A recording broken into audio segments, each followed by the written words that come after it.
Well, good afternoon, everybody. It is a little bit after 5 o'clock on a Wednesday here on the Pacific Coast, and I'm here with my completely free man, friend of mine, Craig Cecil here. No longer the property of the U.S. government in any way, shape, or form. Is that correct? Yes, as I told you, I just received my confirmation letter Woo! a few minutes ago, and the very first sentence reads, "This letter serves to verify that your supervision terminated on February 10th, 2022, and you are no longer under the supervision of the United States probation." Oh, that's got to get framed or It burnt, took me whichever over one. 20 years to get that. Wow. Wow. Boy, I can't tell you how full of joy I am to have been part of this and getting here with it. I mean, this whole business of being an advocate and hell, being a defendant, being a prisoner at one point myself, it all sucks, and every bit of it sucks. It's draining. It's excruciating. It's a letdown. It's deflating in every way possible. It's dehumanizing. But through it all, you get these victories, and I tell you, I got this little rack of victories I have up on my wall in my mind, and they were when my first case got dismissed, and the judge gave me basically an order that he ordered all the return of my property, and it was a total victory. That was before they raided me the second time, but that for a moment it was a huge victory. And then when I had that aluminum can case and they dismissed that was another victory. And then several victories through my trial and 6 years of that.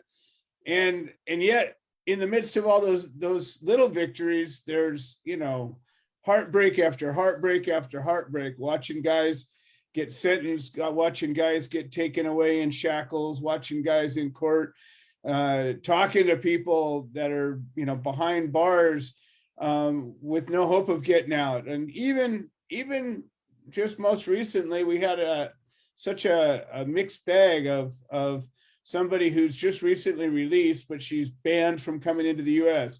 And we're dealing with these things, and even when you got out, obviously it was a huge relief and a celebration, and yet you were strapped to the probation department, or whatever the probation department, where you had to check in everywhere you went, everything you did, you had to mother may I for everything. And luckily they were pretty reasonable with you, but they aren't always, and they didn't have to be, and you still had all of it hanging over your head to be revoked. I mean, they could have still mucked up your waters if they wanted to.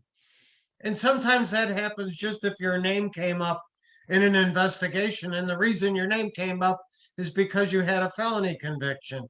But I think we ought to focus on, instead of the hardships, the victories that the human solution has brought for me. Yes. Soon after the human solution started, and right when the Cup of Joe show started, I came on the show.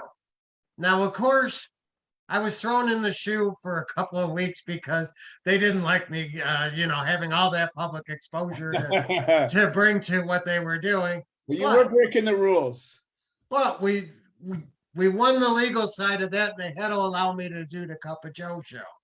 But then just think of the victory it became after that. I lived in a cell block of 155 guys. Right. And in that cell block, there's 4 telephones. Yeah. You get a 15-minute call, and you can only get one call every 4 hours. And so people wait in line of those 150 people to get on those phones. Yep. Well, of course, for the Cup of Joe show, I needed to call in at 7:30 my time here in the Midwest. And So I would try to time things when I got in the line. But of course, you never know how long the people in front of you are going to be on the phone. Right. But once I made a battle that became a call to action for the human solution, and a whole bunch of people called the prison and got us results with the dentist that wouldn't help anybody, with Right. some of the food they weren't feeding us and all that. And all the inmates became aware of that. Uh-huh. So what happened then when I got in the line, if it was close to 7:30 when I needed a call, I was automatically on the next phone available. So You that got, it brought the whole cell block together, despite the gang affiliation, race rules, all that. It brought everybody together for a common cause, which doesn't happen very often. And that probably. was the catalyst of the human solution, looking out not just for me, but for everybody at that prison. Yeah. Well, and you know what else it shows is it shows the power of those phone calls.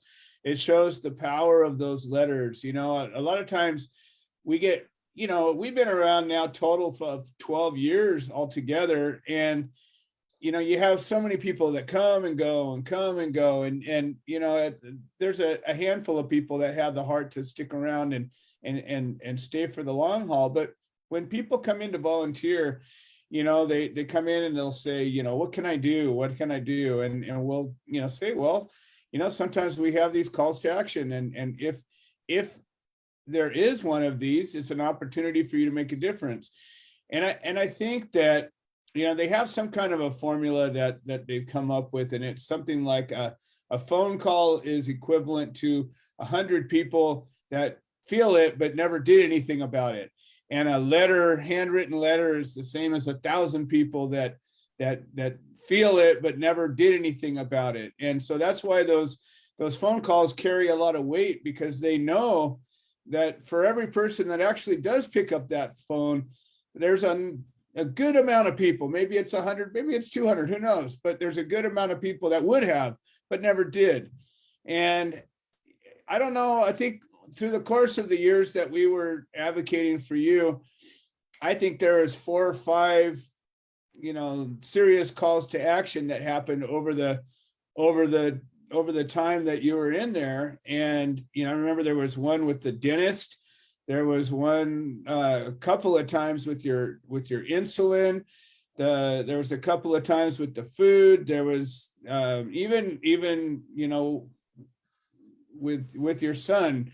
I think we were trying to help you to be able to get out there and, attend his funeral, which, you're not always successful, but sometimes, more often than not, we got results.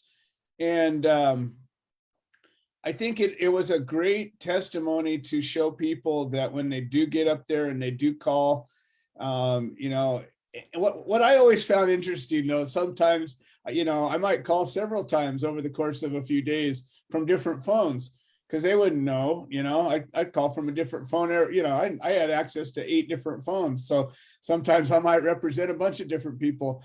But when you'd call, sometimes that you would get somebody who would recognize, oh, you're with those people, and you would know that we're having an impact when the person that answered the phone was getting annoyed with the calls, because you could tell that they had been bombarded.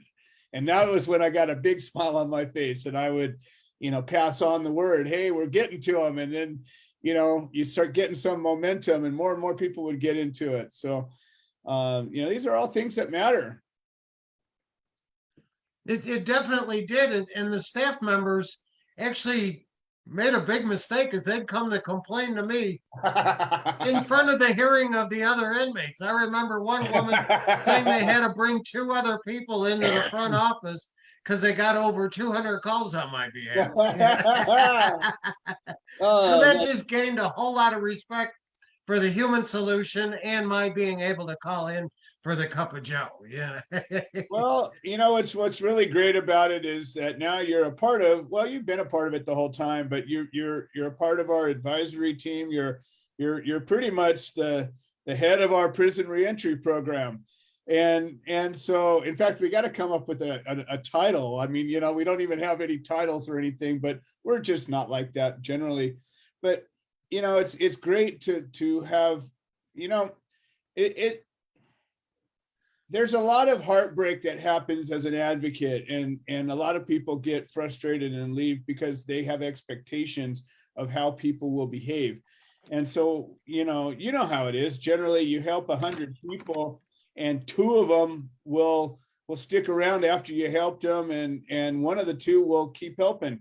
And the rest of them will probably just go on their way and do their thing, and maybe they'll say thanks, maybe not. But you're not doing it for that. You're doing it to make that difference. And when you understand that that's just the nature of people, it doesn't sting. But a lot of new people that come out, and they get their heart, they really have their heart into advocating for somebody, and you feel like it's almost like you're part of a team, like a sports team, even, only obviously there's so much more at stake, but you're part of this team to advocate when you're supporting somebody that's a defendant, or especially when there's a particular cause, like, in your case, we were trying to accomplish a certain thing or another thing.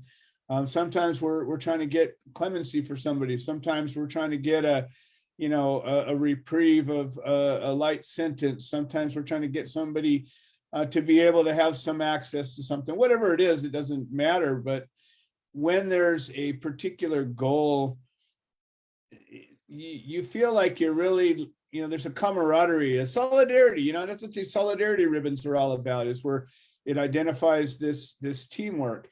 Well, over the years, we've helped a lot of people, and, honestly, a handful of those people have stuck around and continued on. And you're one of those people that not only stuck around, but you've taken the torch, and you're walking point with the few of us that are right up here in the front, carving the trail. And that's what's really, to me, so exciting, that we've, you're an example of that. It works. It definitely does. And like I say, that made it so my time in prison was not as bad as most people's time. Right. The reason being is I reached out and I helped anybody and everybody. And what that did for me is it got me the support of anybody and everybody, generally. Right. And it just made my time a whole lot easier. Well, now that I'm allowed to walk into a cannabis store because I'm no longer on supervised release, do a few other things, just so everybody knows, get ready for the Chicago chapter of the Human Solidarity. I'm excited. In the last 6 months, we've got the makings. We haven't officially drawn charters yet, but we have a new chapter that's getting ready to pop in Arkansas. We have a new chapter that's going to pop in Jamaica. We have a new chapter going to pop in Germany, and now Chicago, Illinois. I mean, you talk about thousands of miles between these places, and yet that's where we're shining. The lights pop on, and that's where we're making a difference. So it's exciting. And we have that common cause. We want marijuana to be treated like any other plant, like how corn is marketed, how grapefruits are marketed, Absolutely. how, other plants are marketed. And that's what needs to happen for cannabis. Well, I always go back to the Declaration of Independence and the first few lines of the Constitution. And when the framers were actually, people don't maybe think about it, but the framers were complete outlaws, right? They were hoodlums and outlaws, and they were landowners, and they were, they had their means, but they violated all the laws, right? They were breaking laws. Why? Because the laws were bad. There was all kinds of bad laws as colonies. The colonies were being oppressed in a way that wasn't okay. It was too much for these guys to stand up for or to take. And they were much more articulate, I think, than a lot of people are today, but they sat back and they thought about it, and they broke it all the way down to these inalienable rights. And the concept of you're born, you're a human being, you've got a heartbeat and a soul. So therefore, and there's this sort of list of things that we agree that we're afforded. And all of a sudden, 100 years later, 150 years later, 200 years later, these things have been whittled away, and more today. I see all these rights starting to get yanked at again and again and again. But the simple notion that a human being who lives on this planet where all these plants grow wild cannot grow this plant, and not only just can't grow this plant, but under penalty of imprisonment and under penalty of loss of property, under penalty of loss of everything. That's got to be the most audacious expression of tyranny there ever was, outside of slavery, straight up. I mean, if you think about the sheer audacity of that, and yet here we are, we're 100 years into it, and 50 years into the hardest part of it, and we're finally chipping away at it, but we're not there yet. We're not done. But that's the example of how the human solution in Cup of Joe made a difference to our cell block, to our prison when I was still in the prison. The advocates, like I've reminded everybody, the advocates actually got me out of prison when I was serving a sentence of life imprisonment without the possibility of parole. Yes, I applied for clemency under President Bush, denied. I applied for clemency under President Obama, denied. I didn't even apply for clemency under President Trump. But a whole lot of people wrote a whole lot of letters, made a whole lot of calls, and made a whole lot of push to the White House. And sure enough, I got that call at 12:05 a.m. on January 20th of 2020.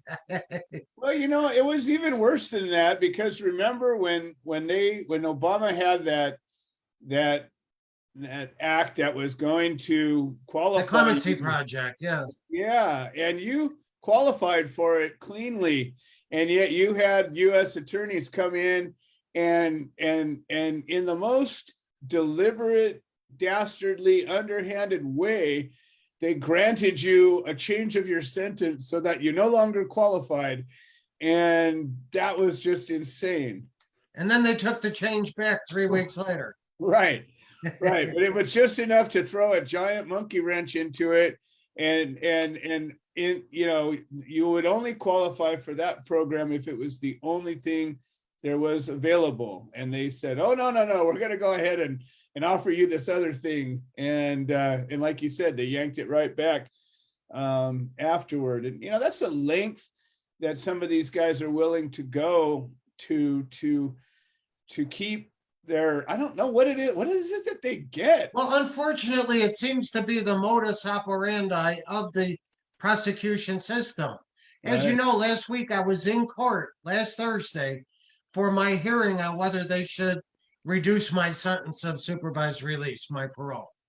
And the government, if they had any objection, they had to file it by Thursday of the week before, which was February 3rd. And after that, they weren't allowed to file it.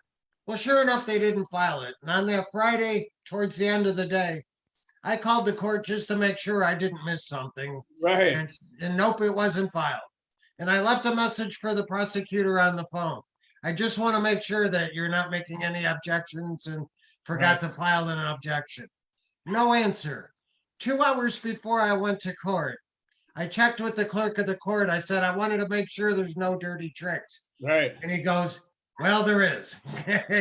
Yeah. They filed the objections, today.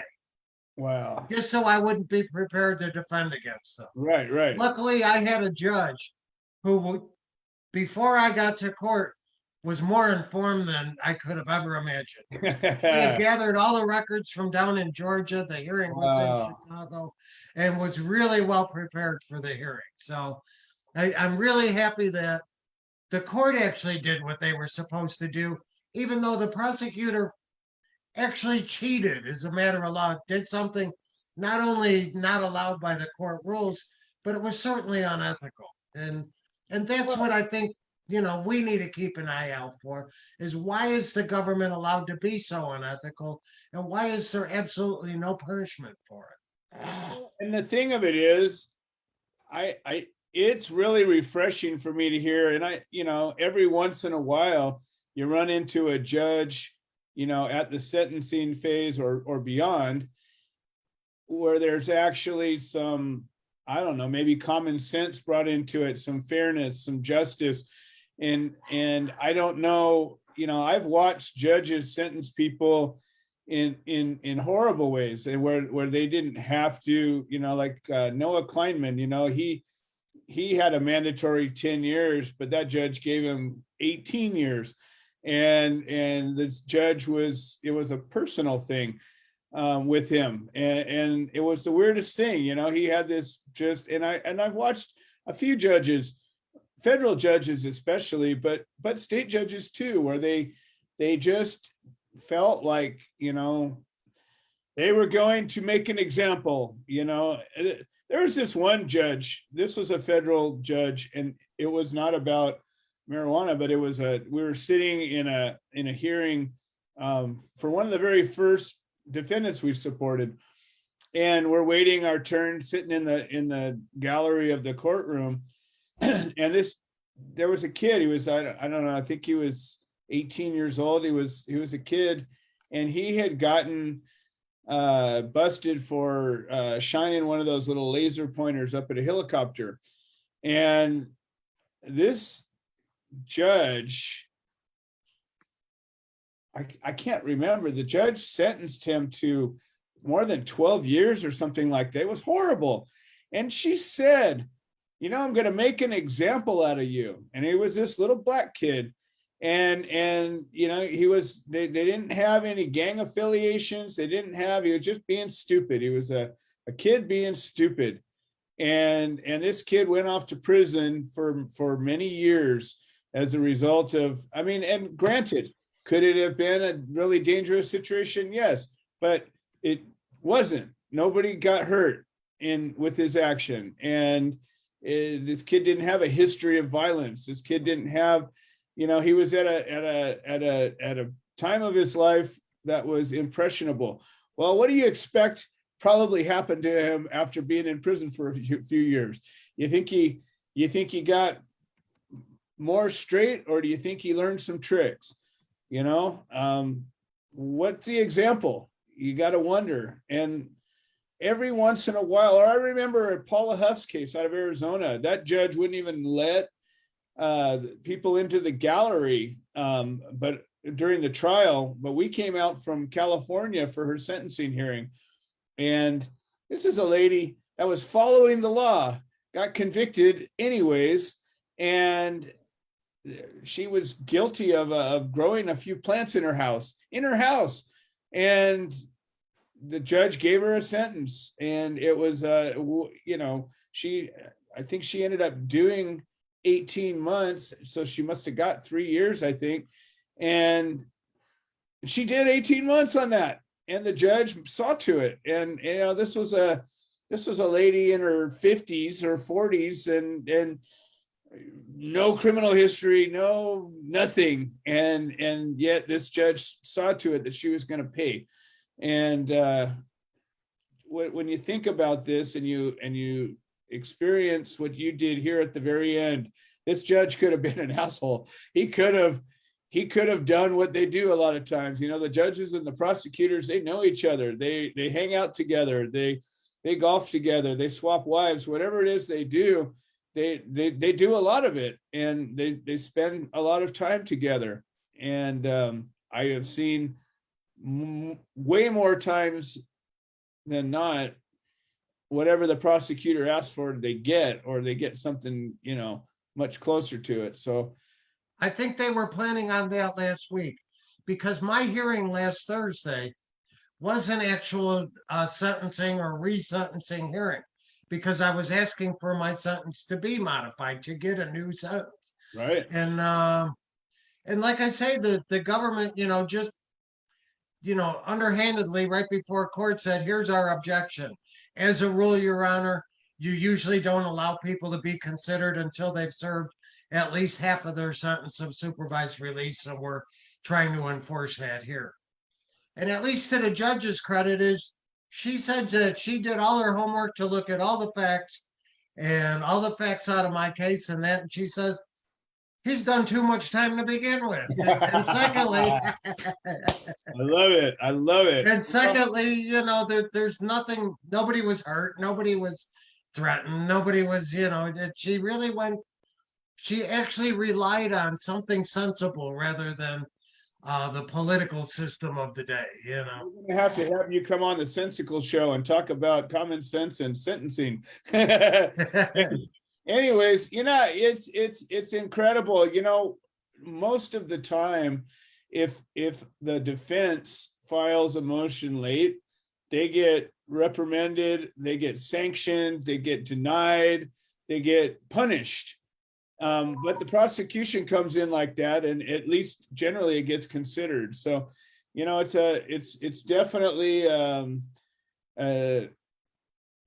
it's hopeful to see that there are some good judges. And I don't want to say that the whole system is entirely broken, even though a lot of times it acts like it, but there are elements of justice in the justice system. And I think that it's important.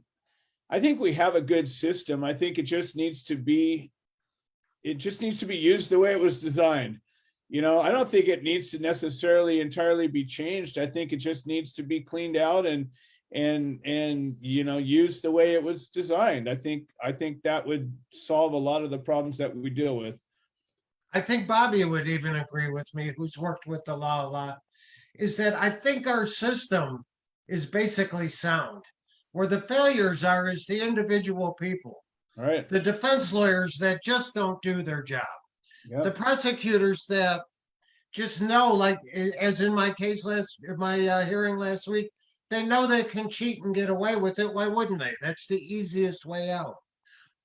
The judges that, again, are not held accountable, especially federal judges that are appointed for life. So, Yeah. What this could is go what wrong we there, right? need to make people accountable for those things that they legitimately do wrongly, that they knew or should have known that were wrong. Well, anytime you have a lifetime position in what is actually an elected office, you're elected into it, but then well, in some cases they're appointed, in some cases they're elected, depending on the court and the situation. In a lot of cases, one judge will retire, another judge will get appointed in his place, and then once they're in, they generally get reelected. People don't. It's pretty seldom that you see a judge getting recalled. It happens occasionally, but usually that judge did something pretty egregious before anything like that happens. And there's almost no accountability. You have the appellate court to overturn, a bad trial. And in my case, fortunately, it did its job. And then of course you have a Supreme Court to back up, a handful of appellate cases that went wrong. But how many cases does the Supreme Court even hear? Just a handful, right? So yeah, there's a system in place of checks and balances, but really these judges have a huge amount of power, and it generally goes unchecked. And so, when they get into cahoots with these prosecutors, and like you said, you made a huge valid point here. Defense attorneys are generally bumbling idiots, and not that they're stupid, they just don't do their job as a rule. I have watched, I don't know how many defense attorneys, and only such a small handful have I ever gone, oh my God, look at that one. They actually did their job. They showed up prepared. I've watched defense attorneys show up late for court almost every day. I've watched defense attorneys file their papers on the last second of the last minute of the last day almost every time. They throw things together just to get them done, and yet they charge top dollar and they bill you by the hour, and heaven forbid if they give you some kind of a discount or pro bono work, because then generally they don't do crap. And it doesn't mean that's entirely the case. I've seen a couple of attorneys do some incredible work. But you got the couple of good ones against the vast majority of, in my opinion, clowns. And these guys walk around with these arrogant attitudes, and you're like, wow, what if I could just, you're not supposed to be recording things inside a courtroom, but I tell you what, I could make a montage of missteps by defense attorneys and judges, interactions that would be the bloopers for the ages, but nobody's ever going to see it. Nobody's ever gonna ever know that it ever happened. But again, I want to remind the advocates of the power they have. They had the power to get me released from prison as a lifer to home confinement. And then they convinced the White House separately to grant clemency to me that I didn't even apply for. That's the power of advocates. And it's not a group. It's not, some sort of, social group or whatever. It's a bunch of individuals that all did their individual best. That got me out of prison. Yeah. Well, we've always talked about the power of one, and when you get enough of ones together, you can do anything, literally. And most of the groups or advocates out there focus their energy on changing laws, and laws need to be changed. Absolutely, I don't say that that's not a good thing. And you've always advocated to contact your elected representative and tell them what you want, which is huge. People lose sight of this. These congressmen and senators and assemblymen and all the elected officials, they get looked on as leaders, right? But they're not leaders. They're representatives. Their job is to do what we say and represent the will of their constituents, right? I mean, that is entirely their job. Their job is not to tell us what to do. Their job is to listen to us and do what we ask. But we've been trained. Yes. The leader of the free world. We've been trained. Yes. What do you, is the training wrong? Is that what you're saying? Yes. Yes. It's wrong. It's wrong. It's people. You ever see that movie, Soylent Green? We the people, not we the elected officials. Yes. Just throwing it out there. So Craig. Yes, Bob. I don't know if you did this earlier because I wasn't here. I wasn't sitting here. But your release from full custody, full supervised release, I'm pretty sure, I know that it happened, and I know you mentioned in a quick conversation that I was part of, chat, that the United States, assistant United States attorney tried to bring up last minute motions that weren't done with proper notice, etc. 2 hours before I'm guessing court, that, yes. And of course, I'm very much aware of the fact that you've been litigating against your wonderful district of Georgia. And I wanted you to just touch base on what happened, because this was all you that did this. So tell a little bit about that, because that's important, and include the stuff about the assistant United States attorney. In my original conviction or in my recent? No, you just getting released. Yes, that I've mentioned before here that the U.S. attorney had to file any objection at least a week before we went to court, which would have been February 3rd. And they never filed anything. And I even 2 days later called to make sure that, hey, is there a mistake? I just didn't get it or whatever. Never got a call back. But nevertheless, 2 hours before court, they filed that. And the only reason I found out is because I checked with the clerk of the court so much. David and I knew each other on a first name basis. And he told me that, yes, the government had cheated and filed that. And even though a judge treated me rather fairly in court, I believe, she didn't acknowledge that objection and completely litigated, even though it wasn't even allowed to be brought at that time. And unfortunately, that's the way our prosecutors and our courts work. They allow them to cheat, and they cheat with impunity.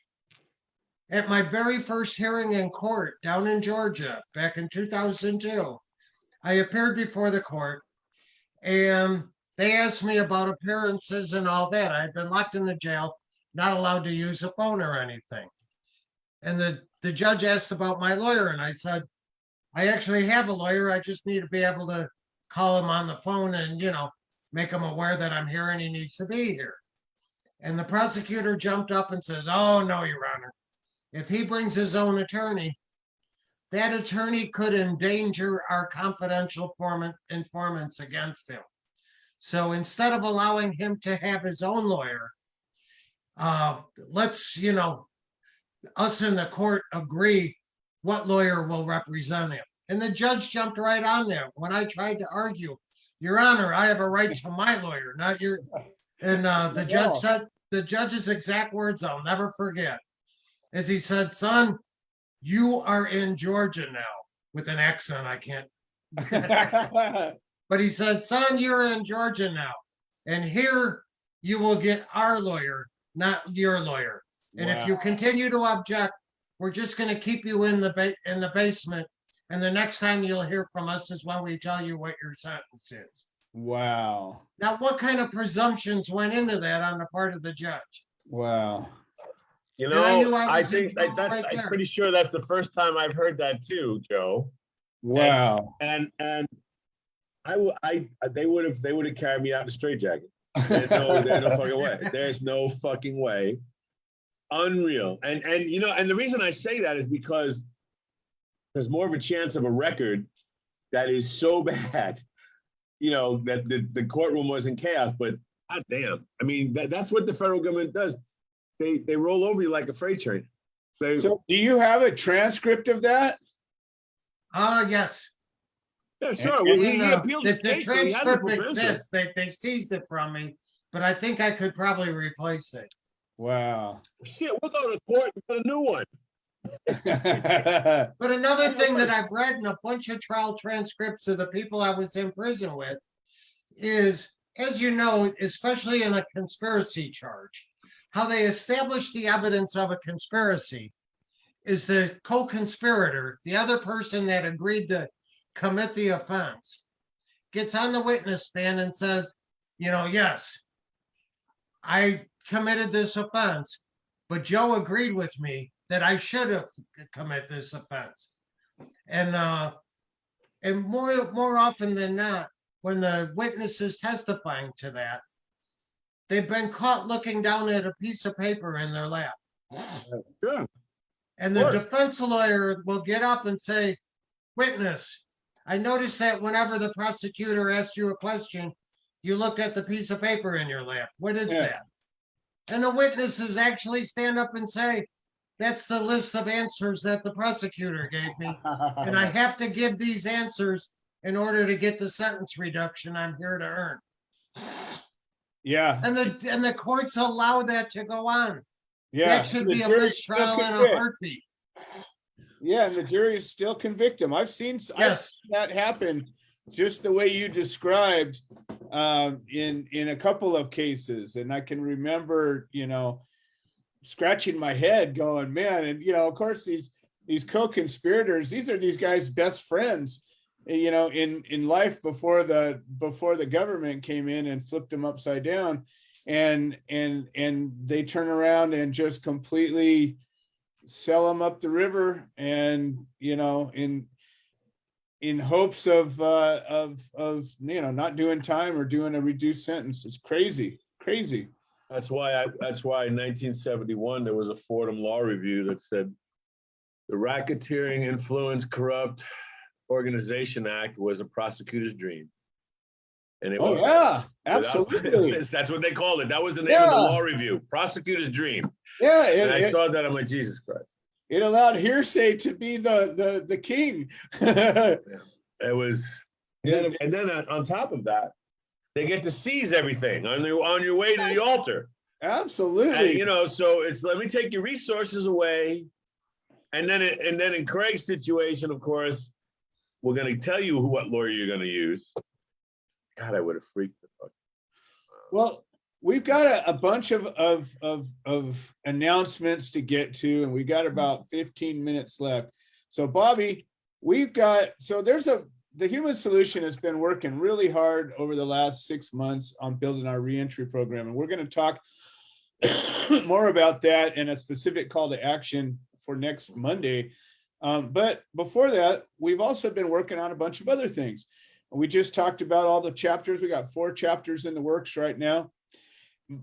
But one of the things we've been doing is building alliances and working with other nonprofits. We've had a number of nonprofit organizations come up on this show that are working in a number of different elements of human rights work. Some of them were involved in food distribution. We had some Native American organizations, drug rehab. We've had all kinds of different nonprofits that we've worked with or collaborated with or just been allies, really.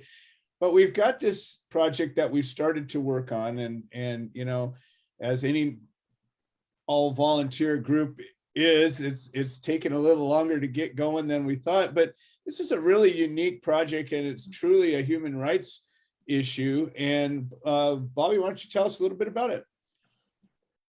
Yeah, so a year ago, actually a year ago, the 28th of February, I did a charity distribution at the Tacoma Dome in Washington. And the premise of the entire day was, it was a celebration of Black History Month, and it was my tribal brothers and sisters giving to the Black community in Tacoma to create a bridge.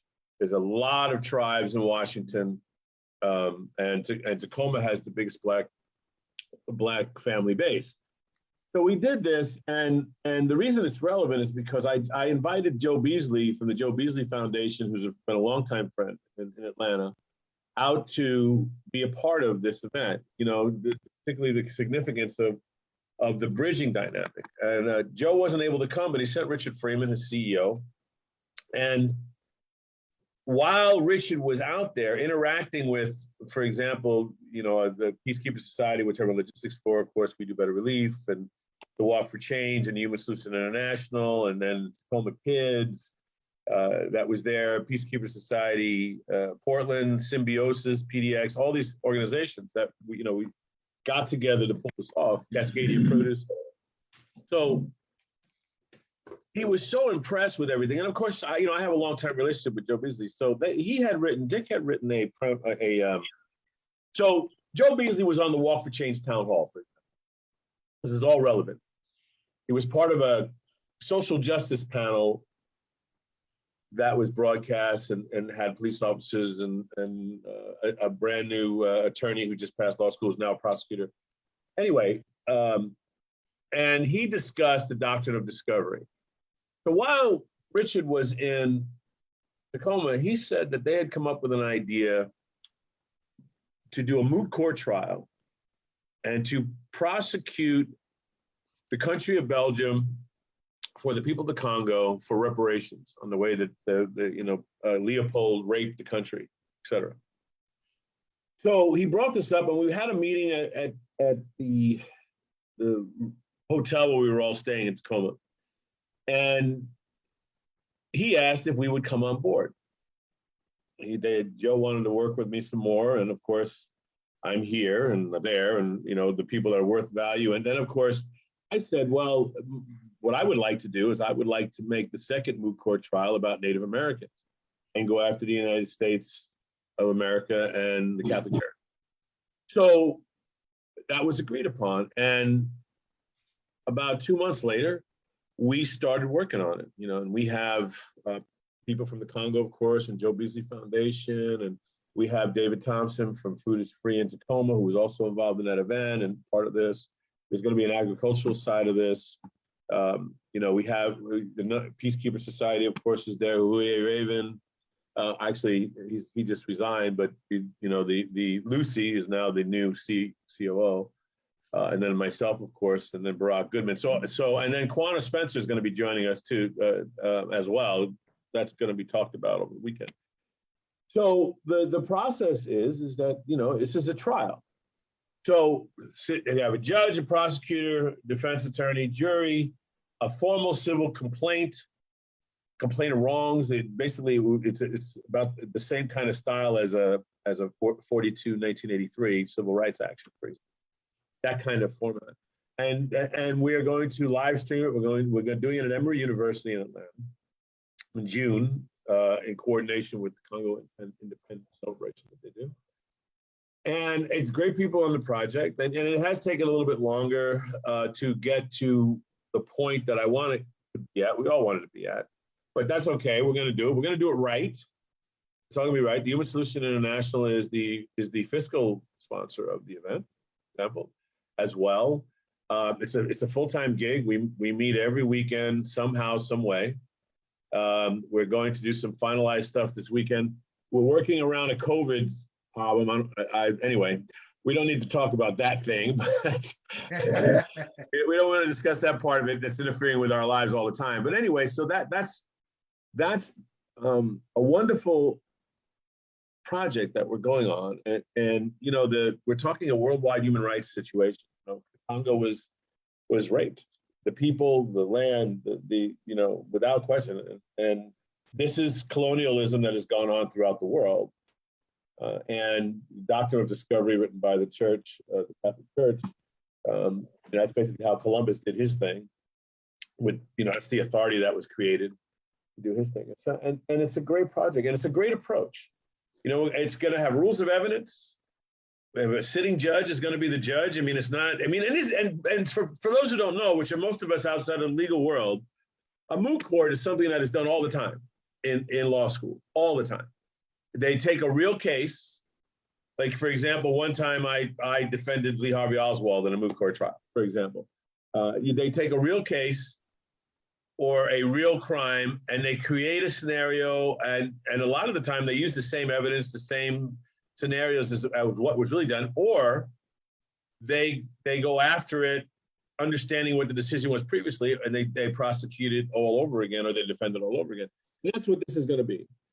And I'm really looking forward to that. So a couple of points with this, with regards to the human solution. Number one, you know, it's getting us into you know, some international human rights elements that I think it's important. It's you know, most of our work focuses on cannabis related issues and people that have been affected by cannabis prohibition, but the core of our mission has always been about human rights. And I think it's important that we're able to ally ourselves with other people and other groups that have these other things in common. And I think what's happening as our reentry program is getting out there on the world stage, and as some of the other work that we're doing is getting out there, it's increasing our value as an organization by partnering up and engaging in you know, collaboration efforts like this. And I think that you know, it's going to help everybody involved, but it's also going to bring attention to you know, a situation that's ongoing. There's still people suffering in the Congo today because of these things that happened 180 years ago that are still, there's a half-life to this stuff. It's still going, and same way it's still going for Native Americans in this country, and exactly. the list is long and distinguished in the world. I mean, well, anyways, Bobby, look at Lower Asia. It's crazy. I look forward to going back to Georgia, and I just hope to avoid any law enforcement issues, because of, you know, Craig's experience hasn't changed all that much. The way that the good thing, the good thing about that neighborhood is Sharon's there. God damn it. And if Right, anything, we'll right. have somebody with a sledgehammer outside the courtodhouse banging on the door. We have some local support. Gavin would react to any problems that you and I might have. I guarantee it. Absolutely, absolutely. All right, Bobby. Well, always a pleasure, and I'm looking forward to spending some time on this project. Hell yeah. So, Craig, we've got a call to action going on right now, and I'm making some headway. Anyways, I got so we have well, first of all, our prison reentry program is really taking shape. We're probably 2 clicks away from getting some actual funding. We're getting some interns, getting ready to get involved. We've enacted or integrated with a number of people that have recently been released. Our mentor program is starting to really get into full swing. We're making a difference in a lot of people's lives. And this week we actually made an accomplishment in that we got ourselves a name. And it's kind of cool because we got this new podcast that we do called Welcome to Mars. And, Craig, you came up with the notion of that because you just feel like you get out of prison and you come out here and it's like you're on another planet. And so we took that idea and ran with it. And it's been a big success. We've been bringing, some of the mentors involved in this project and doing a brief 20-30 minute interview with some of these folks that have recently been released. And we call it Welcome to Mars. And what we decided though today, and then we've had this, we just got a new brochure done and we put into it the reentry program. It's got a whole panel on a 6, a trifold brochure with 6 panels. So one of the panels is now the reentry project. And we put into this reentry reimagined, because a lot of reentry programs are singularly focused. They'll either be just giving these guys money, or there might be a jobs program, or there might be some kind of an expungement program, or it might be a training program of some sort, but they're usually pretty limited in their scope, and in some ways they're effective, and in other ways maybe not so much.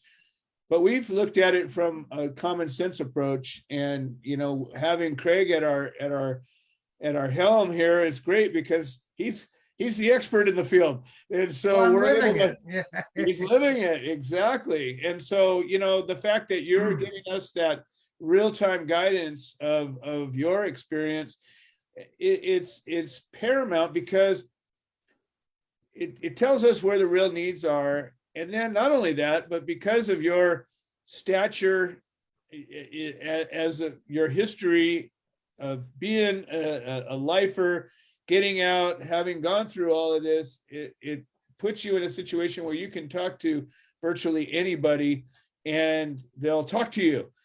And you're not looked on as suspect of somebody trying to rip somebody off or take advantage of them or whatever, because you're them, you're the same. And so it's great. You've got this ability to connect with, and your reputation. If anybody looks you up or knows anything about you, they know you've been helping people behind bars for 18 years, writing legal papers and filing motions and doing all this stuff anyways through it all. So the concept of this thing has always been about mentoring and giving immediate response of assistance. Maybe it's a short-term amount of money to get necessities, or to get a place to stay now, or whatever these things are that are or it might be like we have a guy that we're working on getting him an ear implant, a cochlear implant, an 80-year-old guy who's deaf and living in a basement. And if he could hear, it would be a game changer, a total life changer. And we're working on getting that to happen. And all of these real-time, real-life situations. And so today we came up with the notion, so we're going to be creating some t-shirts. And I really think we got to have t-shirts. And the reason why is it tells somebody by just looking at it what it means. I wear this ribbon all the time, but people ask me, what's the ribbon for? And I got to tell them, which is great. It gives me a reason to talk to them that I probably wouldn't have talked to them otherwise. But the t-shirt, we're designing it in such a way where it sends that message. And so what we came up with today was Welcome to Mars is actually the name of the reentry project, and Mars stands for mentors, Mentors. What arranging a reentry support. Yeah, mentors arranging reentry support, and that's Mars, and that's actually what we're doing, and so the t-shirt's going to go something like this. On the top of it's going to say reentry reimagined, and then underneath it with some kind of a graphic, it's going to say welcome to Mars, and then Mars is going to get spelled out as to what those letters are. And I think it's gonna, we're 2 clicks away from having this thing done, and that's happening. So that has just happened, and I'm super excited about it. But the next thing is one of our people, and I'm gonna have to turn on the time machine just a little bit today because Tom Corby's on the line, and I know he'll have a thing or two to say. And so we have one of our clients who is still in custody, and he's serving a life sentence, but he's got a parole hearing, and we've got an opportunity to affect the outcome. But this parole hearing is coming up on, well, it couldn't be Monday though. I thought it was Monday, but Monday is President's Day. No, he has an appointment in court on February 23rd. Oh, 23rd. Okay, so we got a couple. And that's where they're considering removing one of his prior convictions as qualifying as a qualifying prior conviction, where he may be able to get his sentence reduced. But Right. even more importantly, his parole hearing is coming up in June. And again, he's serving a life sentence for 1 pound of marijuana. That was his mother's homegrown marijuana as a marijuana, a medical marijuana person in California. And it was moldy marijuana he was basically trying to save by turning it into butter. Wow. Well, But anyway, for that, he has a sentence of life imprisonment, and he's been in prison for more than 10 years now. so we're trying to get some legal help to be able to at least assist. When you're in prison and you have a court hearing, you don't get a public defender the same way you get one when you're going through trial. I mean, there are legal assistance available, but it's not the same where you just, it's You have no right to counsel. So exactly. Yeah. Once your appeal's over, your right, your Miranda rights are no longer a thing.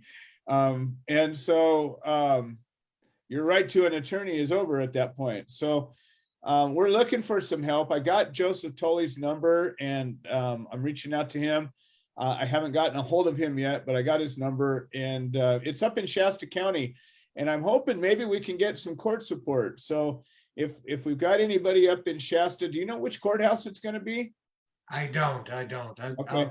Well, I'm supposed to talk to a defender up there tomorrow, and hopefully a prosecutor by the end of the week. good, I have good, calls into them, and supposedly they're going to call me back with an appointment. Okay, good. Well, and just so everybody knows, we're working on a legal clinic, and this is what it would be doing. This is where our legal clinic would come in handy as having a network of attorneys that are capable. You never know where it's going to be. Today it's in California. Tomorrow it's in Georgia. The next day it's in Colorado. We don't ever know where we're going to need help, and that's why we're building this network. And having resources like this is huge. So I'm going to be reaching out to Joseph Tolley, who is up in that neck of the woods and has done a lot of good work. I have no idea if he's available or even willing to do something like this, but I'm going to ask. So anyways, this is, we're knee deep in it. We're getting a lot of good work done. And let's get Tom Corby on the line. He didn't join us last week, so we'll see if he's got something to say today. Tom Corby, you're live on the air. Welcome to the show. How are you doing today? Well, as always, Joe, that's a loaded question. When you're going on. And as always, I want to thank you, Joe and Craig and Becca and Candace and all out there on the front line coming together, putting our risks aside to find the end prohibition and free all our POWs, for no one should go to jail for our sacred plan. When we talk about, like you said, the judges, they just have so much power in those courtrooms. So what we've really found, when you come in and you walk in with your briefcase, your suit and tie, and you've got 20, 30 court supporters behind you, all wearing our solidarity ribbon, don't you think that judge, especially with all the pretty ladies, or the ladies with all the good-looking guys, or either way, don't you think they take notice? Well, all he has to be due. And actually, one hearing, judge, I almost had his name, Al, I think, actually thanked us for coming and joining his courtroom. He was tickled that he had all those people there. And sometimes a judge actually asks me if I'm the defendant's attorney. And so at one point, this judge asked me, and I brought this out before. I said, no, I said, I'm with the Human Solution International. And one of the things we do is we advocate and we help a defendant get on the right track and his family. And he stopped, he went like this, and then the whole courtroom stopped. And I think I went on a little bit, and they wanted me to go on. And I should have, that's okay, I got my point across.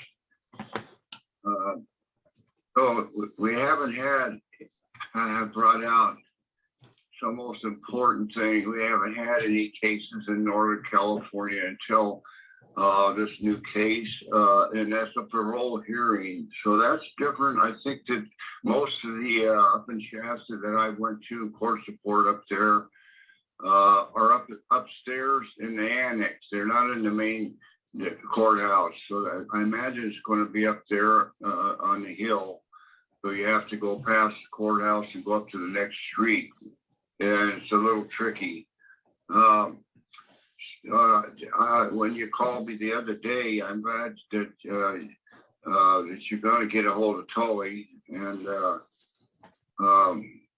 when we talk about a case like this being federal, This is a state case.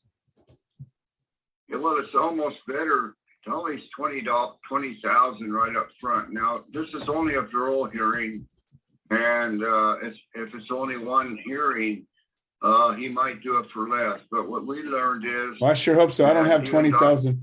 yeah, even Dr. Allen said, and Joe said, that you really can't trust any of these attorneys. Some of them don't even give a damn. Even if they do, they're just incompetent. So again, you're allowed to dismiss 3 public defenders, and they have to assign you another one if you your PD is not doing what you want him to do. He's not filing again in that timely manner. That's where that judge gets you. It's so important. And you can go file yourself, but just make sure that it's filed in a timely manner, because believe me, it could be another hearing or two just to clear that up. I didn't get the defendant's name up there. Do you have Ramon. Andy there? Ramon. Or Joe? Yeah. What do you know? What's his first name's Ramon. What's his last name? Villalobos. Ramon? Ramon Villalobos. Ramon Ramon Villalobos. Villanova? Villa Lobos. Oh, God, that's a tough one. Villa Lobos. Lobos is like wolves. Lobos. Like what? Lobos. Villa Lobos. What's the initial? This is the first initial. V. The first letter. Yeah. B? V like Oh, B. V like Victor. Oh, Victor. Like Yeah, Victor. Yeah. Villa Lobos. Villa Lobos. Well, Villanova. Okay. Villanova.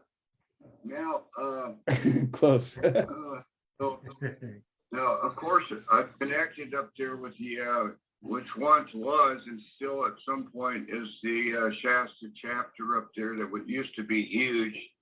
There were a lot of rifts and disagreements, and but we're still keeping it together now. If I get a hold of Sweet Bubba Sweet Lou now, and maybe Marcia and some of the people up there,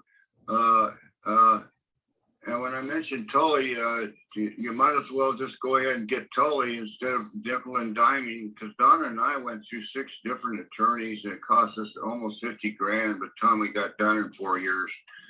So, so I'm interested what Tully's going to say. I'd like to know, maybe we'll bring it out on next radio show. Oh yeah. It, I'll tell you as soon as I talk to him. When I talk about Tully, we're talking about a team, and a Tully team. The last time hearing I went to up with Benno, he actually has 5 people working for him, and they'll all bring certain cases in where he doesn't have to be there. But believe me, when you go to trial, you want Joseph Tully team. I have not seen him lose if they're poetry in action. So one other thing, and I'm right here with my little sweetheart, Laura. I just told her that we have my birthday coming up again, March 6th, and Alex Lyons. Now, I told Beckon, I think you know that Alex Lyons is our Butte County coordinator here with Frank and Ann. Now, we have both of our birthdays. Mine's the 16th, and his is the 16th. And we're going to have one of our, probably a pretty good celebration here. We'll have Cheetos music bands, and everybody's invited. And we just want to let you all know that it'll be on the 5th of March. And that's actually my sister Joe's birthday, too. And hope to have my family here, and you guys can make it up. You do owe us a visit. Okay. She's covering my mouth up and laughing. Yeah, she's my little sweetheart. So I want to thank everybody today that's coming together. And as Donna always says, we don't want to forget to breathe, and believe me, it does remind me. And then I say, don't forget to breathe, and then I don't breathe. You're gonna take a deep breath and breathe. There, okay, Roar took a deep breath, and then so thank you all day again, and we'll see you next week. Awesome, thank you so much, Tom. All right, Craig, the time machine is smoking and popping, and it's going to blow pretty soon. So why don't you give us your final take on things? Well, we're getting the job done. We're moving forward. I just want to remind the advocates to try and do something every week. Make a contact to your congressman.